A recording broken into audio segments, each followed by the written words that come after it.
Siguiendo con el simposio que está patrocinado por Bayer, vamos a continuar con la conferencia Retos en anticoagulación, fibrilación auricular y enfermedad renal crónica, la cual está a cargo del doctor Carlos Andrés Tapias Avendaño, quien es especialista en cardiología y electrofisiología de la Fundación Cardio Infantil Instituto de Cardiología y además es docente de electrofisiología de la Universidad La Sabana. Doctor, adelante, el auditorio es todo suyo. Bienvenido.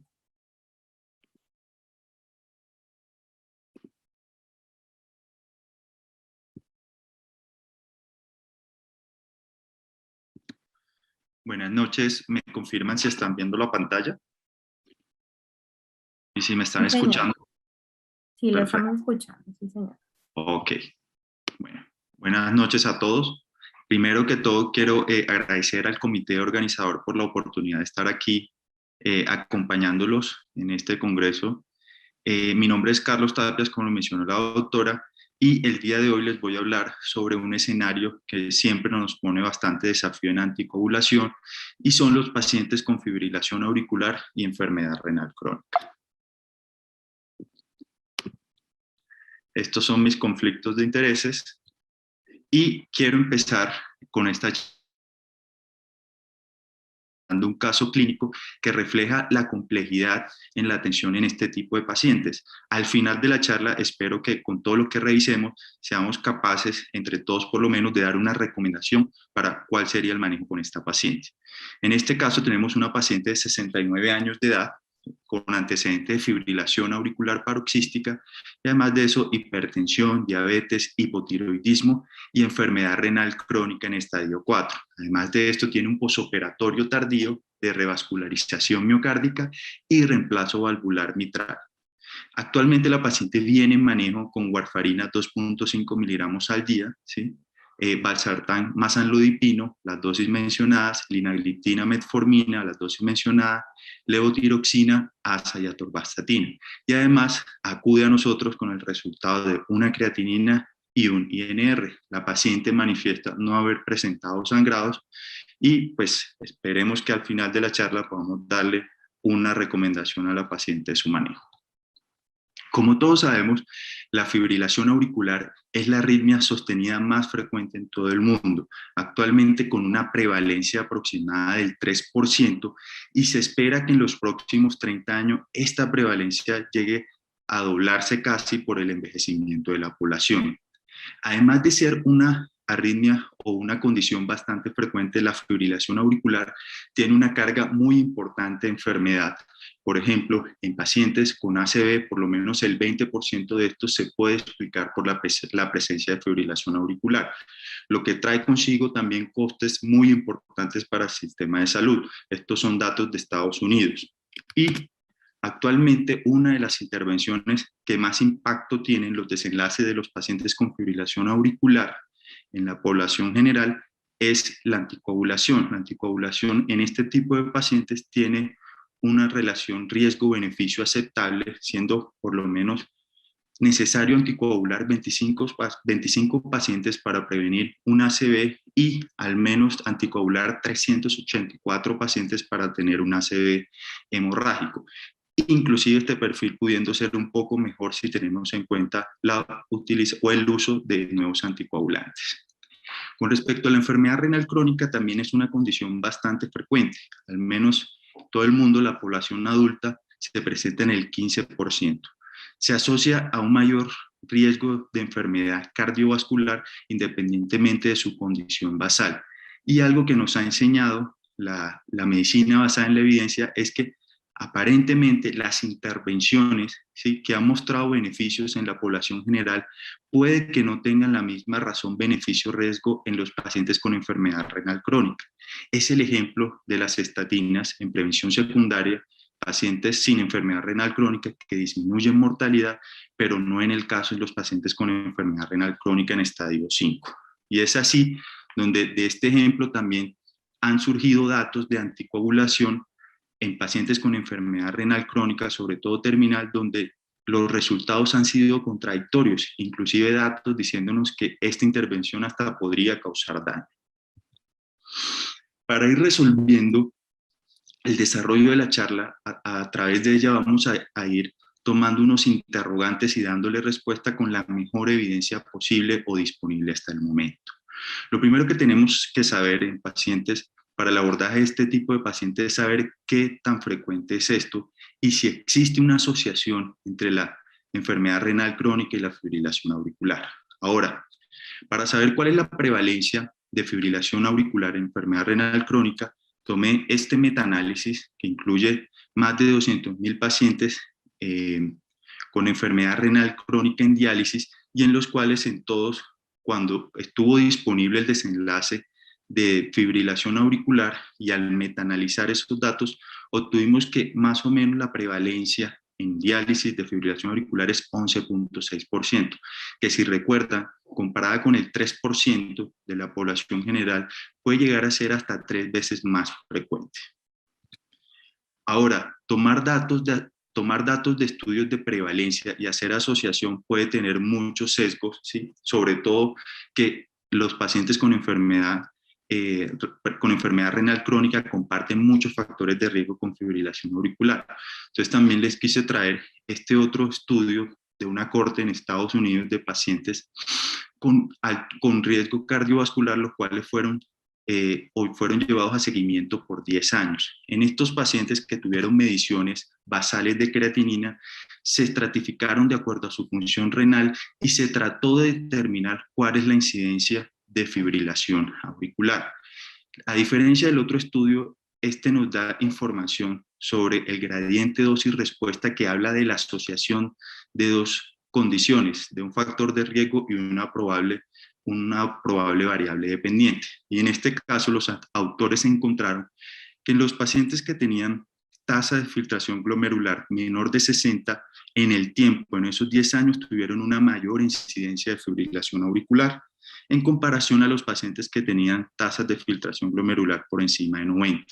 Y lo más llamativo es este gradiente dosis-respuesta, en el cual, a medida que hubo un mayor deterioro de la función renal, acompañado en el análisis de sensibilidad con proteinuria, este riesgo fue aún mayor. Se pueden dar cuenta, esto es estratificado en un análisis de sensibilidad por la proteinuria y la tasa de filtración glomerular.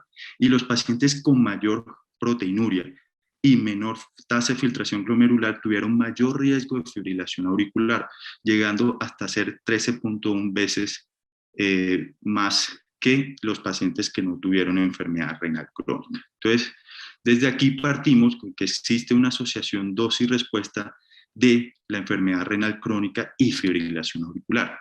¿Y por qué se produce mayor fibrilación auricular en pacientes con enfermedad renal crónica? Pues ya he mencionado que comparten mucho de esos factores de riesgo cardiovascular, pero pareciendo estar en el centro, hay un proceso inflamatorio importante en estos pacientes con enfermedad renal crónica que también llevan a un mayor riesgo de fibrilación auricular. Y no solo podemos tener un efecto en esta dirección de relación de enfermedad renal crónica y fibrilación auricular, también hay datos que hablan que los pacientes que tienen fibrilación auricular tienen peores desenlaces renales, probablemente por efectos hemodinámicos no deseables de la fibrilación auricular.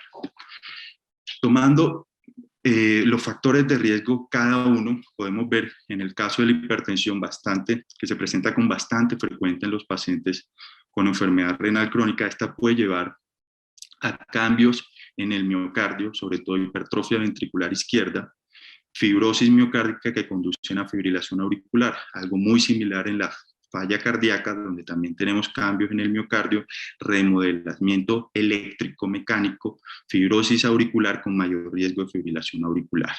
Algo común para la diabetes y la enfermedad renal crónica como tal es este desbalance en el sistema autonómico con una predisposición, un aumento de la actividad del sistema simpático, lo que va también a aumentar el riesgo de fibrilación auricular, y las características de los pacientes con enfermedad renal crónica, con isquemia inducida por diálisis, hipercalemia, prediálisis o alteraciones en el metabolismo de la urea y asociado a hiperparatiroidismo, que también van a conducir a un mayor riesgo de fibrosis miocárdica y fibrilación auricular.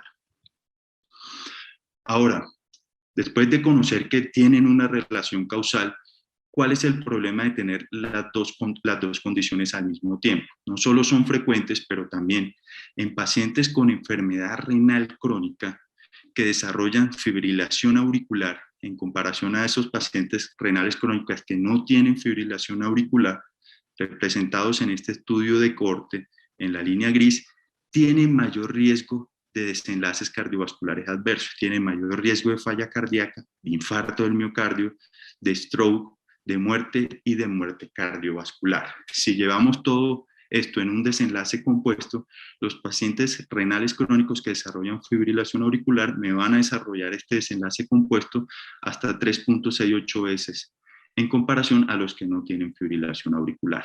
Esto independiente de factores de riesgo conocidos para peores desenlaces cardiovasculares: diabetes, hipertensión, tabaquismo y enfermedad cardiovascular.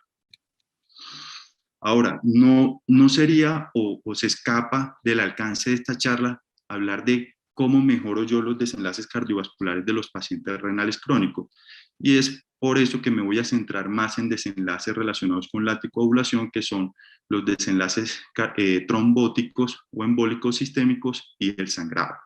Y específicamente los pacientes renales crónicos sin tener fibrilación auricular se han asociado a un mayor riesgo de eventos trombóticos.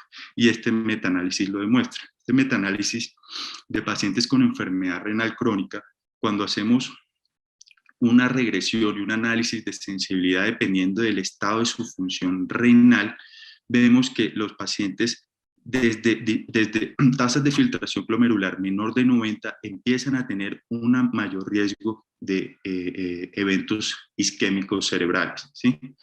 Y esta figura, que resume todos los estudios de este metaanálisis, nos damos cuenta cuando comparamos en el eje Y el riesgo relativo o la asociación de enfermedad renal crónica, en este caso tasa de filtración glomerular y stroke, nos damos cuenta que la mayoría de estudios están por encima del 1, reflejando que sí hay una asociación, ¿sí? No sabemos si dependiente o no de otros factores de riesgo cardiovasculares, pero los pacientes con enfermedad renal crónica nos hacen más eventos trombóticos. ¿Y por qué pasa esto? Pues existen varias explicaciones, ¿sí? Y es claro que los pacientes con enfermedad renal crónica en asociación con fibrilación auricular van a tener una alteración del sistema hemostático, con con riesgo aumentado de trombosis y también riesgo aumentado de sangrado. Con respecto a la trombosis, hay una alteración de los tres componentes de la triada de Virchow, todo en el eje principal, siendo el protagonista la activación no controlada del eje renina-angiotensina-aldosterona, que me va a aumentar la actividad de proteínas del sistema de la coagulación, comportándose como un sistema protrombótico, con también una activación anormal de las plaquetas.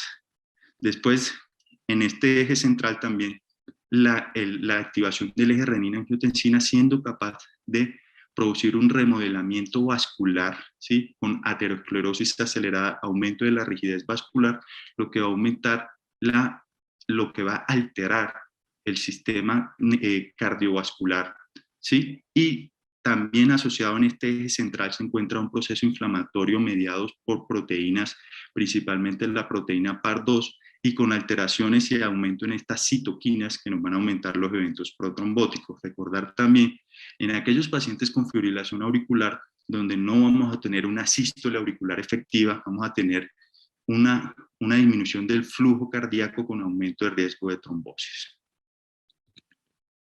Ahora, ¿cuál es el riesgo de trombosis en mi paciente con enfermedad renal crónica y fibrilación auricular? ¿Será que al asociarle la fibrilación auricular al renal crónico, al asociarse el uso de drogas anticoagulantes, voy a aumentar el riesgo de sangrado? Y la respuesta es sí. En este estudio de corte que ya habíamos mostrado datos anteriores, encontramos que los pacientes con enfermedad renal crónica, ¿sí?, que tienen diagnóstico de fibrilación auricular de nuevo, podrían llegar a aumentar el riesgo de stroke hasta 3.14 veces en comparación a los pacientes que no tienen fibrilación auricular. Cuando mostramos estos estudios de cohortes y lo ajustamos por varios tipos de modelo, lo que tratamos de hacer es que la variable en este caso, independiente, que es la fibrilación auricular, sea corregida por otras variables de confusión. Y pareciera que sí, que esta asociación es independiente con el riesgo de eventos trombóticos. ¿Y qué pasa con el riesgo de sangrado? Ya sabemos que nuestro paciente tiene más riesgo de hacer trombos, tendrá más riesgo de hacer sangrado. También, para darle respuesta a esta siguiente interrogante, trate de buscar este estudio, o busque este estudio que trata de resolver el interrogante. Es un estudio de cohorte en pacientes con enfermedad, que tienen enfermedad cardiovascular y que de base tenían mediciones de función renal, ¿sí? Y en los cuales se hizo un seguimiento para ver los desenlaces de sangrado mayor. Nos dimos cuenta con este estudio de cohorte de 10.000 pacientes que el riesgo de sangrado mayor tenía un comportamiento lineal asociado con el descenso de la tasa de filtración glomerular.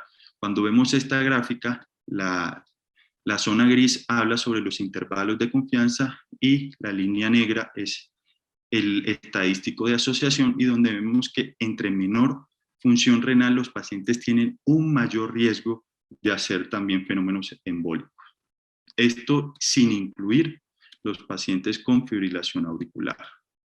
¿Y por qué pasa esto? Pues ya les había comentado que pues estos pacientes generan un reto importante por este efecto que todavía nos deja muchas dudas sobre la anticoagulación, porque son pacientes que tienen un efecto paradójico de mayor riesgo de trombosis, pero mayor riesgo de sangrado. Y con respecto al mayor riesgo de sangrado, el protagonista en este caso van a ser las plaquetas, ¿sí? Los pacientes con enfermedad renal crónica van a tener una alteración de la función plaquetaria a nivel de todo el proceso de la agregación plaquetaria, empezando desde la activación, la adhesión y la agregación plaquetaria.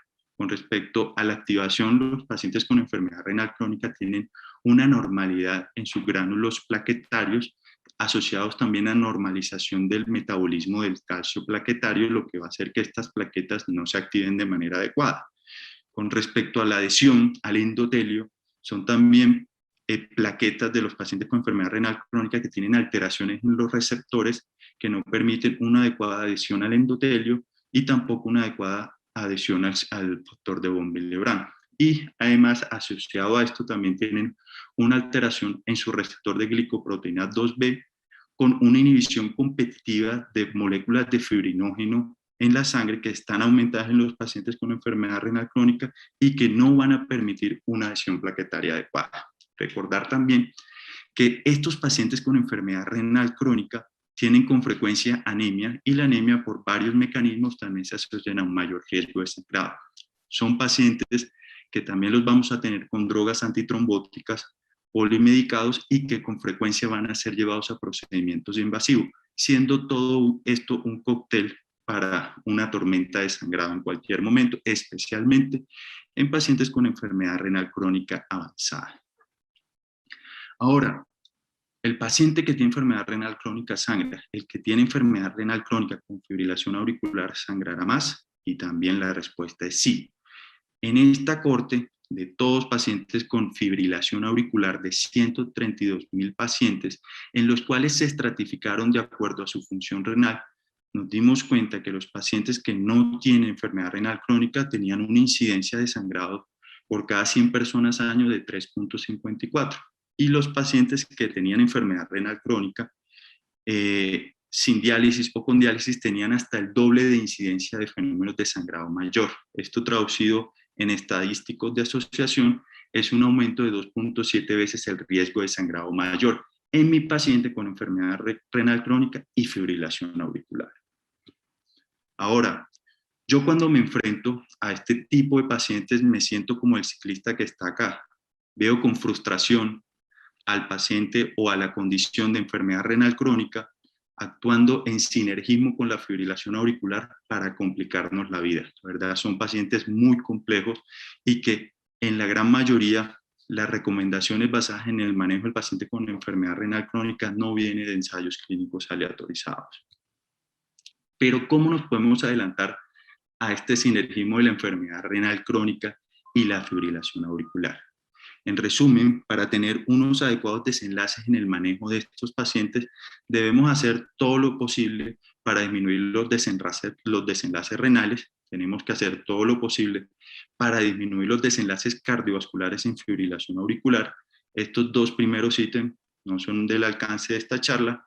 Y tercero, debemos también considerar en nuestros pacientes cuál es el paciente ideal para llevar a terapia antitrombótica. De manera, una vez identificados estos pacientes, administrar la terapia antitrombótica más eficaz y segura, y también evaluar de manera muy dinámica cuáles son las variables modificables que me permiten a mí disminuir el riesgo de sangrado. Y lo más importante es el trabajo en equipo. Ahora, ¿cómo escojo mi paciente con enfermedad renal crónica y fibrilación auricular que voy a anticoagular?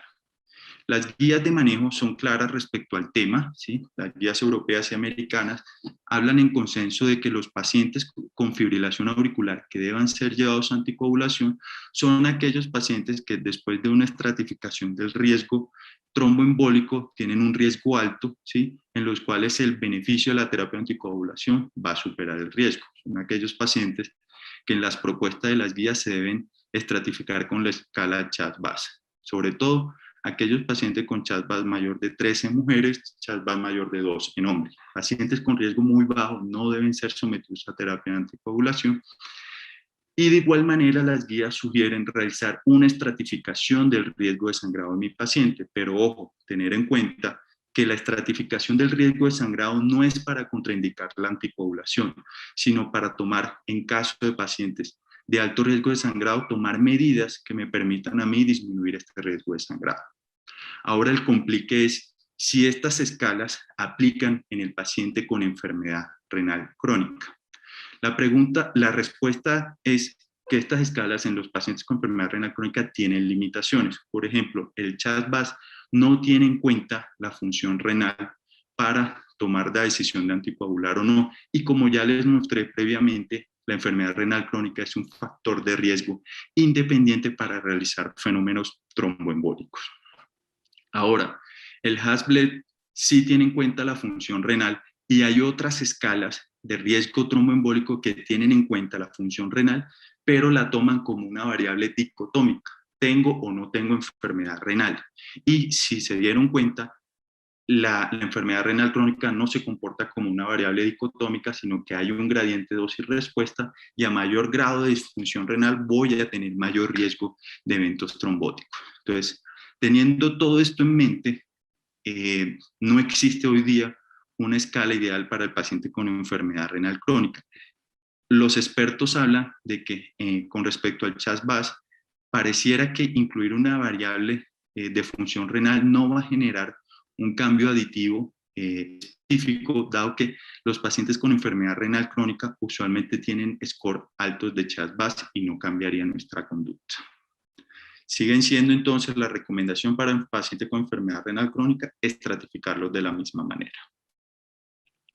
Y una vez que he seleccionado a mi paciente, que considero que vale la pena anticoagular, yo me debo hacer la pregunta, en enfermedad renal crónica, ¿los anticoagulantes será que sí nos previenen fenómenos tromboembólicos? ¿Será que nos va a pasar lo mismo que la estatina, que son medicamentos que no tienen ningún evento en desenlace duro en paciente de enfermedad renal crónica? Y para esto voy a tratar de dividir y revisar inicialmente los antagonistas de la vitamina K y los anticoagulantes directos. Y empezando por la vitamina K, en pacientes con enfermedad renal crónica se llevó a cabo este metaanálisis que incluyó 48.500 pacientes. En estos pacientes con enfermedad renal crónica de cualquier grado, se comparó el efecto de la warfarina versus no tratamiento, tanto en desenlaces de stroke y tromboembolismo sistémico y desenlace de sangrado mayor. Y a su vez se hizo un análisis de sensibilidad comparando cuál es este efecto según el grado de función renal. En los pacientes que no tenían, o pacientes con enfermedad renal crónica que no tenían estadio terminal, nos dimos cuenta que en el desenlace de eventos tromboembólicos la warfarina reduce hasta en un 30% el riesgo de stroke versus no tratamiento. O sea, en desenlace de eficacia fue superior. Pero en los pacientes con enfermedad renal crónica en estadio terminal no hubo ninguna diferencia en términos de stroke entre dar o no dar warfarina. ¿Qué pasa con el sangrado en los pacientes con warfarina y enfermedad renal crónica? Bueno, en este mismo metaanálisis, que fue el segundo endpoint que se evaluó, encontramos que en los que no tienen enfermedad renal crónica terminal no hubo diferencia en el sangrado mayor entre dar o no dar warfarina. Pero en los pacientes con enfermedad renal crónica terminal, en diálisis, sí hubo una diferencia, ¿sí?, en favor de no dar warfarina, porque el uso de warfarina se asoció a un mayor riesgo de sangrado en aproximadamente un 30%. Entonces, la conclusión de este estudio es que en los pacientes con enfermedad renal crónica no terminal, pareciera que la warfarina sí tuviera una relación riesgo-beneficio favorable, pero en aquellos pacientes con enfermedad renal crónica terminal, este beneficio se pierde. Indagando un poco más en estos pacientes donde la relación riesgo-beneficio no era clara, busqué este otro metaanálisis específico de estos pacientes que busca resolver la misma respuesta. ¿Qué pasa con mi paciente con fibrilación auricular si le doy warfarina o no le doy warfarina? En el desenlace de eventos trombóticos, que es en la figura A, al evaluar todos los datos nos dimos cuenta que no hubo diferencia entre dar o no dar warfarina. Evaluando de cerca los resultados nos damos cuenta que son resultados bastante heterogéneos, pero al final la relación no fue estadísticamente significativa. Y con respecto al desenlace, en este caso de stroke hemorrágico, la warfarina se asoció a un riesgo mayor de ACV hemorrágico, hallazgo que fue estadísticamente significativo y con unos resultados que fueron ligeramente heterogéneos, pero que a la inspección de los metadatos nos damos cuenta que todos tienen una tendencia a favorecer no dar warfarina en este tipo de pacientes para disminuir el riesgo de sangrado. Ahora, ya hablamos de estos dos desenlaces, trombóticos y hemorrágicos, pero ¿cuáles son los desenlaces renales en pacientes que son tratados con warfarina y enfermedad renal crónica? ¿Será que hay algún impacto? Unos datos previos nos habían mencionado la posibilidad de un aumento en el deterioro de la función renal en pacientes que son tratados con warfarina, ¿sí? Y los autores de este estudio, que fue un estudio de corte de una base de datos de laboratorios, donde se evaluaron cómo fue el comportamiento de la función renal en los pacientes que fueron tratados con estas intervenciones, warfarina y anticoagulantes directos orales. Ellos evaluaron 4 desenlaces renales, ya les voy a mostrar cuáles son los 4. Los principales fueron un aumento del 30% del deterioro de la función renal y una duplicación de la creatinina. Y ellos encontraron en estas curvas a 2 años que los pacientes tratados con warfarina en comparación a los anticoagulantes directos tenían una mayor incidencia de deterioro en la función renal y una mayor incidencia en la duplicación de la creatinina, hallazgos que fueron estadísticamente significativos. Y de todos pareciera que el rivaroxaban fuera el que tuviera los efectos protectores más evidentes.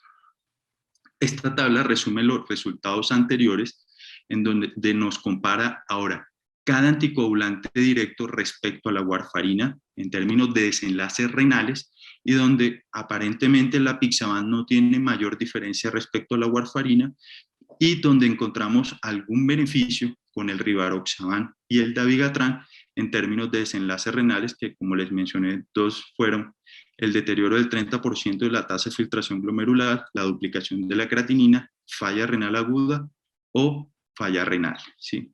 Ahora, ¿por qué mecanismo se explican estos hallazgos? Mencioné previamente en el fenómeno central de la falla renal crónica apareciera haber un proceso inflamatorio mediado por proteínas e interleuquinas, dichas interleuquinas estimuladas por esta proteína llamada la PAR2. Y estudios in vitro han demostrado que los anticoagulantes directos, sobre todo los antagonistas del receptor 10 activado, ha mostrado una disminución, un efecto antiinflamatorio y sobre todo con estudios de biopsia de glomérulo se ha visto una disminución de la inflamación podocitaria, ¿sí? El dabigatran tiene unos mecanismos adicionales diferentes y que podrían explicar este efecto antiinflamatorio. Y si evaluamos la warfarina, ¿por qué la warfarina causa daño? Aparentemente está relacionado con fenómenos hemorrágicos en el glomérulo, con presentación de cilindros hemáticos y aumento de la nefrocalcinosis que se ve favorecida por una disminución de una proteína dependiente de vitamina K, ¿sí? Y que al dar warfarina, al inhibir esta proteína dependiente de vitamina K, inhibe la calcinosis sistémica, favoreciendo la nefrocalcinosis y calcinosis generalizada. Estos hallazgos de mejores desenlaces renales se confirmaron en un estudio reciente publicado, o los datos presentados este año en el Congreso Europeo de Cardiología, en el cual, en una cohorte de aún mayor tamaño que la previa, de 11.000 pacientes, los pacientes se organizaron en el grupo de rivaroxaban y el grupo de warfarina sin antecedente de enfermedad renal crónica y donde se evaluaron desenlaces renales y se encontró algo muy similar a lo que se había presentado, y es que los pacientes que estaban en manejo con rivaroxaban para fibrilación auricular y que no tenían enfermedad renal crónica, tenían un menor riesgo de hacer duplicación de creatinina y deterioro del 30% de la tasa de filtración glomerular en comparación con la warfarina. Entonces, hasta este punto, los antagonistas de la vitamina K pareciera guardar algún beneficio todavía en enfermedad renal crónica leve a moderada, pero con un aumento de los desenlaces renales. Entonces, ¿qué pasaría si en el punto del paciente con enfermedad renal crónica yo considero utilizar medicamentos que podrían tener algún efecto renoprotector, pero también podrían ser más seguros en términos de desenlaces trombóticos y de sangrado?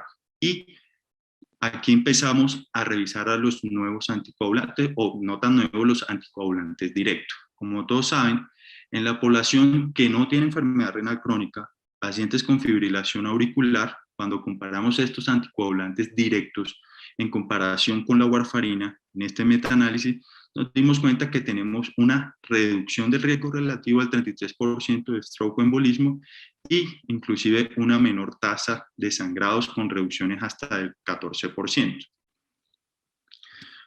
Pero ¿qué pasa en el paciente que nos atañe, que es el paciente con enfermedad renal crónica? ¿Será que yo todavía estos beneficios que acabo de mencionar de eficacia y seguridad los puedo tener en estos pacientes?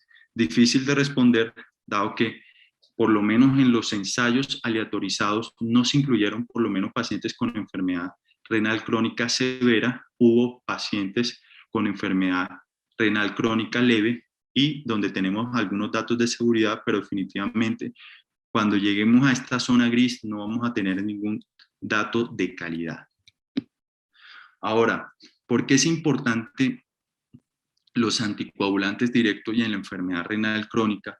Y es que en su mayoría tienen un metabolismo renal importante, sobre todo el dabigatran teniendo casi un 80% de eliminación renal y en menor cuantía el apixaban con 27% de excreción renal.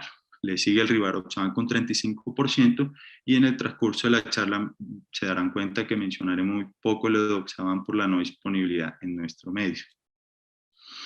Ahora, en estos pacientes donde tenemos datos de los estudios aleatorizados, pacientes con enfermedad renal crónica leve, enfermedad renal crónica moderada, o sea, estoy hablando de pacientes con tasas de filtración por encima de 30, estratificado en estos dos grupos, ¿sí? ¿Qué es superior en términos de eventos trombóticos? Los anticoagulantes directos o la warfarina. Pareciera ser que al metaanalizar los datos disponibles, los anticoagulantes directos son superiores en términos de disminuir el riesgo de eventos trombóticos. Esto es cierto para pacientes con enfermedad renal crónica leve como enfermedad renal crónica moderada. Y con respecto a desenlace de sangrado mayor, ¿sí? En pacientes con enfermedad renal crónica leve, los anticoagulantes directos parecen ser superiores que la warfarina, con una disminución de sangrado mayor hasta el 14%, y en pacientes con enfermedad renal crónica moderada, esta disminución puede ser hasta el 27%. ¿Qué nos dicen las guías de manejo respecto al tema hasta aquí? En pacientes con enfermedad con fibrilación auricular que sean candidatos a anticoagulación, es preferible, con base en estos datos de estos metaanálisis de eficacia y seguridad, preferir un anticoagulante directo sobre antagonista de la vitamina K. Y esto va acorde con las dos guías de manejo, las de 2020 europeas y las americanas. Ahora, recordar que en nuestro paciente con enfermedad renal crónica, ¿sí?, en todo su espectro, van a requerir ajuste de dosis de estos anticoagulantes orales. Como ya les mencioné, el dabigatran, al tener una excreción renal de hasta el 80%, no se recomienda en tasas de filtración glomerular menor de 30, ¿sí? El rivaroxaban y el apixaban con ajuste de dosis renal todavía lo podemos utilizar en enfermedad renal. Es moderada, como lo mencioné, y teniendo todavía un perfil riesgo-beneficio adecuado. Y aquí este punto es donde nos vamos entrando en una zona gris, en una zona de incertidumbre. Créame que todos tenemos esta incertidumbre con los datos que tenemos hoy día, y son estos pacientes con enfermedad renal crónica avanzada, los pacientes con enfermedad renal crónica estadio terminal o en hemodiálisis. ¿Qué hacer con estos pacientes? Ensayos aleatorizados grandes no hay, o por lo menos no se han publicado todavía datos con estas moléculas, ¿sí? De los estudios más grandes que tenemos son estudios de corte que ya les voy a mencionar que hay con las moléculas de apixaban y rivaroxaban.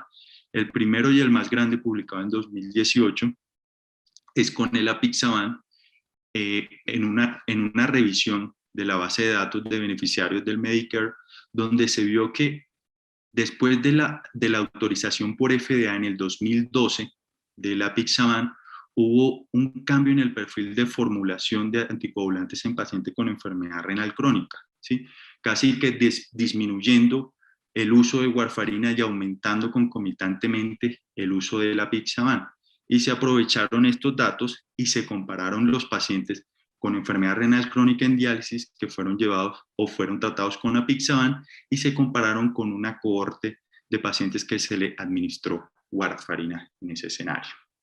Ahora, si revisamos los datos resumidos con un análisis basado en las dosis que se dio de apixaban, obtuvimos que los pacientes que recibían dosis de apixaban de 5 miligramos tuvieron una disminución del riesgo de stroke en comparación a la warfarina, y que este hallazgo no se evidenció en los pacientes que recibían dosis de 2.5 miligramos, o sea, 5 miligramos superior que warfarina para prevenir stroke.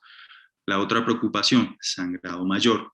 Con respecto al sangrado mayor, ambas dosis de apixaban 2.5 cada 12 y 5 cada 12 fueron superior que la warfarina para disminuir el riesgo de sangrado. No hubo diferencia con respecto a los sangrados intracranianos, sangrado gastrointestinal, y aparentemente con la dosis de 5 miligramos también hubo un descenso de la mortalidad en comparación con la warfarina. Sin embargo, después de esto, hubo unos estudios de farmacocinética donde se evidenció que por lo menos los pacientes en diálisis que recibían dosis de apixaban de 5 miligramos cada 12 horas, definitivamente tenían unos valores pico, en este caso, superiores al del Perceltin 90 de la droga, lo que habla de una dosificación supraterapéutica. Y generándonos la duda de si en realidad tenemos sesgos por este estudio observacional y si necesitamos aún mejor evidencia para definir qué hacer con estos pacientes. En el 2019 salen estos resultados preliminares del primer ensayo en pacientes con enfermedad renal crónica en diálisis y anticoagulantes directos, pero fue un estudio negativo. Fue un estudio que presentó fue en una sesión que se presentaron los estudios preliminares del estudio que se finalizó por falta de financiación y en el cual se aleatorizó apixaban 5 miligramos cada 12 horas versus warfarina en pacientes con FA y enfermedad renal crónica en diálisis, y donde no encontraron diferencias en términos de eventos trombóticos o stroke, fue lo mismo, y también en desenlaces de seguridad como sangrado, simplemente siendo un poco mayor el sangrado gastrointestinal en los pacientes con warfarina, pero en sangrado intracraneano fue el mismo. Las conclusiones de este estudio, que se detuvo al recolectar un poco más de 100 pacientes y que estaba planeado para 700 pacientes, fue que no hubo diferencia en las tasas de sangrado o stroke cuando comparo warfarina con apixaban, y que inclusive estábamos comparando el apixaban con una warfarina mal administrada, una warfarina que solo la dábamos en el 44% en tiempo en rango terapéutico. Ahora, ¿qué tenemos del rivaroxaban, el otro inhibidor directo del factor 10 activado? Pues también en estudios basados en estudios de cortes tomados de bases de datos de pacientes en Estados Unidos, en este caso el Market Scan, donde se comparó pacientes con enfermedad renal estadio 4, tasa de filtración 15-30 o estadio 5 y en hemodiálisis, y donde se evidenciaron los perfiles de formulación de warfarina y rivaroxaban y se compararon de manera directa. También se hicieron análisis de regresión, ¿sí?, para tratar de corregir por variables de confusión, y en los resultados de eficacia y seguridad se encontró que el rivaroxaban solo fue superior a la warfarina para disminución en riesgo de sangrado mayor, siendo un hallazgo estadísticamente significativo. Pero en términos de eficacia fue igual, o sea, nos daba la misma incidencia de stroke estar anticoagulado con warfarina o con rivaroxaban, stroke isquémico, hemorragia intracraneana o hemorragia gastrointestinal. Ahora, si comparo los datos utilizando la base de datos de Market Scan, donde teníamos pacientes también anticoagulados con apixaban, y los comparo con rivaroxaban, obviamente no es un estudio aleatorizado, es una comparación de un estudio observacional, nos dimos cuenta que en términos de desenlaces de eficacia y seguridad, no hubo ninguna diferencia entre el uso de rivaroxaban versus apixaban en FA no valvular y pacientes en diálisis. ¿Qué nos dicen las guías o nos resumen respecto a esta zona de incertidumbre? El paciente en diálisis y enfermedad renal crónica. Por lo menos las guías CADIGO nos mencionan que en este tipo de paciente podríamos tener la opción, con base en estos estudios que les mostré, de utilizar dosis bajas de apixaban o rivaroxaban hasta el momento. Los europeos nos dicen no hay evidencia hasta el momento, no se pueden utilizar los anticoagulantes directos, y la AJA, con un grado de recomendación 2B, nivel de evidencia B de estudios no aleatorizados, nos hablan de la posibilidad de utilizar tanto warfarina como el apixaban en este escenario. ¿Y hay algo más que yo pueda hacer en mis pacientes con enfermedad renal crónica que necesitan anticoagular, dado que el perfil por lo menos no es un perfil totalmente beneficioso, o por lo menos que genera mucha incertidumbre? Y la respuesta es sí. Por lo menos yo, que soy intervencionista, pues les tenía que hablar del tema, y es el cierre de auriculilla. El cierre de auriculilla, básicamente por vía percutánea, el cierre por medio de dispositivo de la orejuela izquierda, que es donde se forma la mayoría de trombos en pacientes con fibrilación auricular no valvular.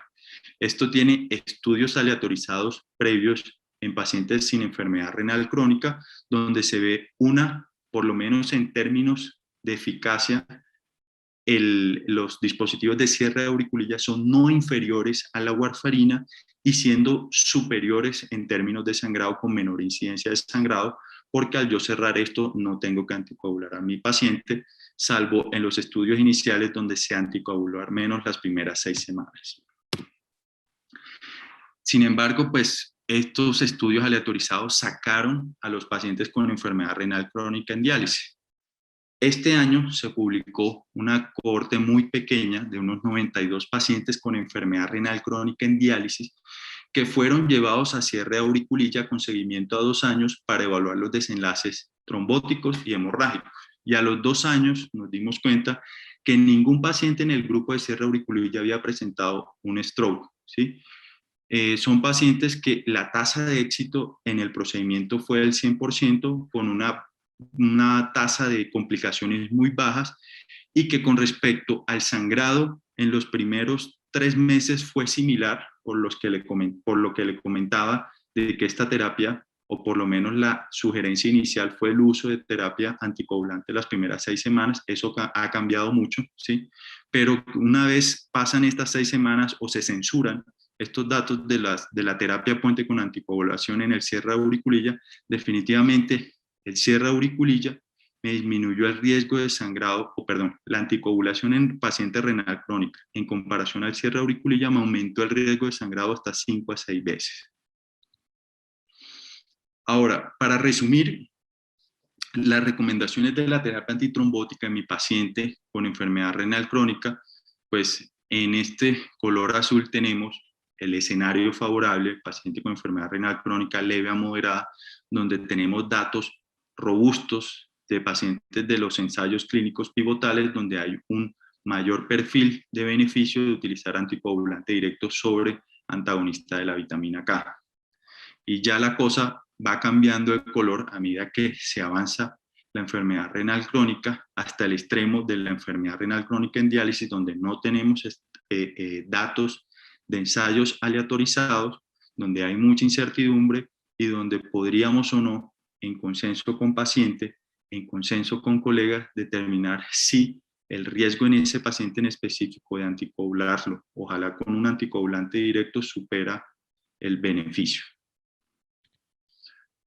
¿Cómo puedo disminuir el riesgo de sangrado en mi paciente? Pues no nos podemos olvidar de la warfarina o los antagonistas de la vitamina K todavía siguen siendo útiles en pacientes con válvulas mecánicas o pacientes con enfermedad valvular reumática.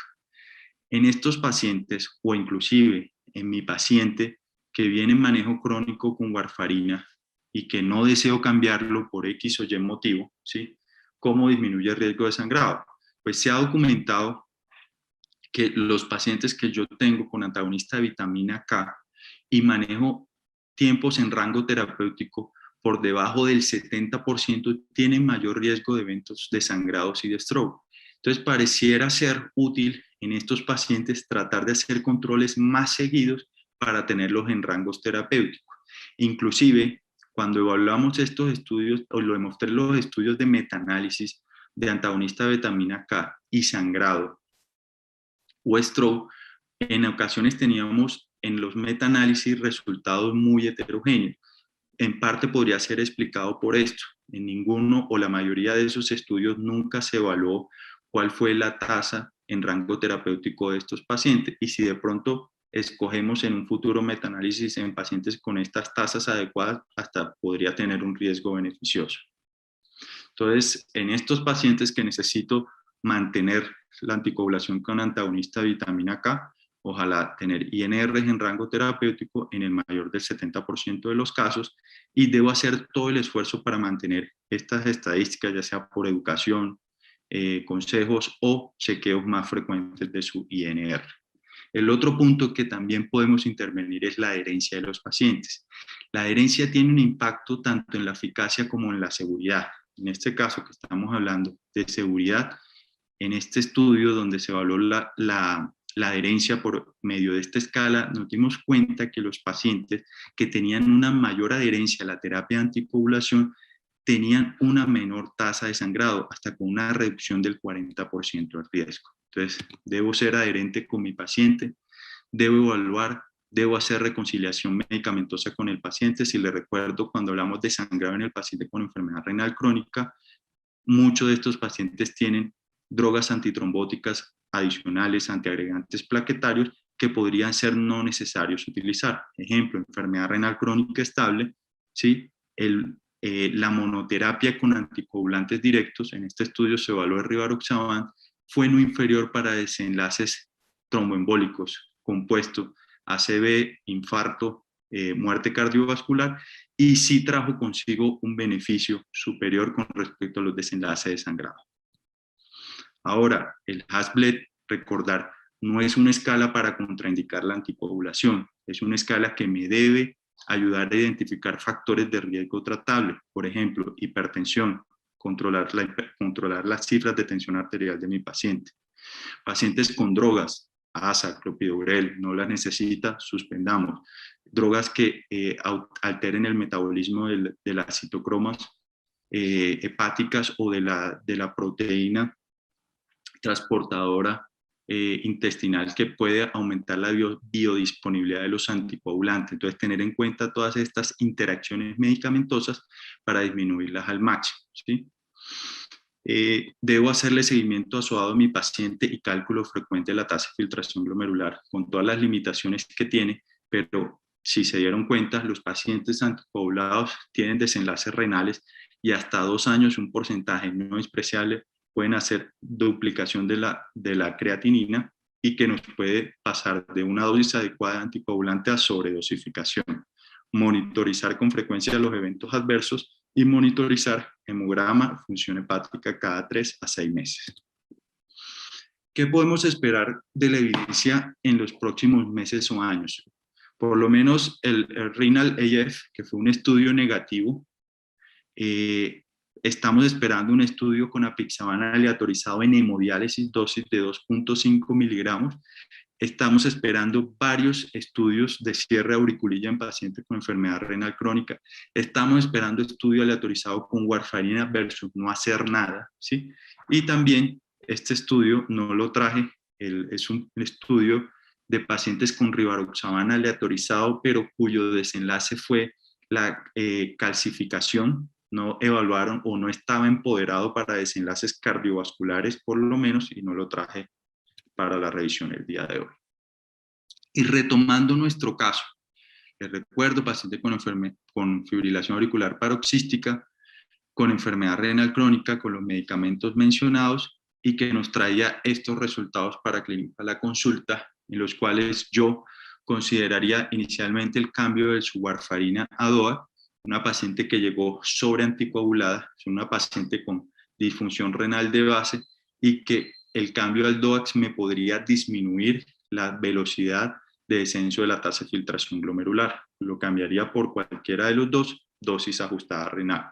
Lo otro es un paciente con enfermedad coronaria estable, paciente que no necesita ASA. Ya evidenciamos que el uso de anticoagulante directo después del año de un evento coronario agudo es suficiente para prevenir eventos cardiovasculares. Suspendería el ASA y claramente esta paciente la tendría en un control estricto de tensión arterial y hemoglobina glicosilada. ¿Cuáles son los mensajes y los consejos que quiero que se lleven en la práctica clínica, no en la casa porque allá los dejan, y es que lo practiquen o que los tengan presentes en su práctica? Es que la incidencia de fibrilación auricular en enfermedad renal crónica es más alta que en la población general, recuerden, al menos 3 veces más. Los pacientes con enfermedad renal crónica, independientemente de su asociación, tienen mayor riesgo sangrado y de trombosis. Estos pacientes con enfermedad renal crónica no terminal, el mejor perfil-beneficio para anticoagularlo parece estar dado con los anticoagulantes directos versus los antagonistas de la vitamina K, y los pacientes en diálisis peritoneal o hemodiálisis son un escenario de mucha incertidumbre y que requiere un manejo interdisciplinario involucrando en la decisión al paciente. Gracias. Doctor Tapias, le agradecemos por su intervención. Muchas gracias por su enseñanza.